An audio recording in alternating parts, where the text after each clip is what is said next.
TN date 2026 Madurai Meenakshi Amman கோவிலில் அனைத்து மக்களும் வழிபட உரிமை கிடைத்த பின்பே உள்ளே சென்று வழிபடுவேன் என்று கூறியவர் காந்தியடிகள். காந்தியடிகள் எந்த பெரியவரின் அடிநிலையில் இருந்து தமிழ் கற்க வேண்டும் என விரும்பினார்? உவேசா. காந்தியடிகள் 1919ஆம் ஆண்டு எந்த மாதம் சென்னைக்கு வருகை புரிந்தார்? பிப்ரவரி. ராணி வேலுநாச்சியாருக்கு குதிரைப்படை அனுப்பி உதவிய மன்னர் ஐதர் அலி. கூற்றை ஆராய்க. கூற்று 1 சரி. இலக்கண அடிப்படையில் சொற்கள் பெயர் சொல், வினைச்சொல், இடைச்சொல், உரிச்சொல் என 4 வகைப்படும். கூற்று 2 தவறு. பெயர் சொல்லையும் உரிச்சொல்லையும் சார்ந்து வரும் சொல் இடைச்சொல், அது தனித்து இயங்காது. வழக்கறிஞர், எழுத்தாளர், பேச்சாளர், தொழிற்சங்க தலைவர் எனும் பன்முகத்தன்மை பெற்றிருந்தவர் யார்? வ.உ.சி. கூற்றை ஆராய்ந்து பிழையற்ற தொடரை தேர்ந்தெடுக.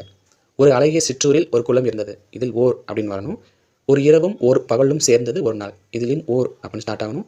அது இல்லாத இடத்தில் எதுவும் இயங்காது. இதில் அவை அப்படின்னு வரும். ஸோ கூற்று அனைத்தும் தவறு.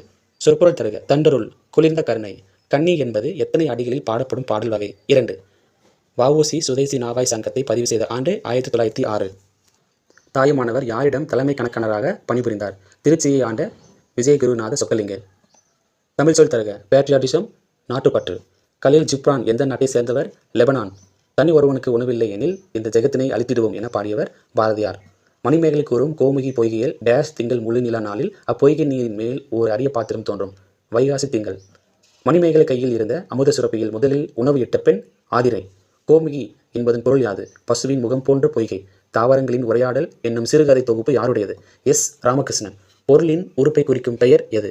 சினை பெயர். பொருந்தாத ஒன்றை தேர்ந்தெடு. பெயர் சொல் அடிப்படையில். கரும்பலகை. துன்புறும் உயிர்கள் கண்டால் பிரிசரு கனிவு கண்போம் எனும் வரிகள் யாருடையது? புலவர் ஆ.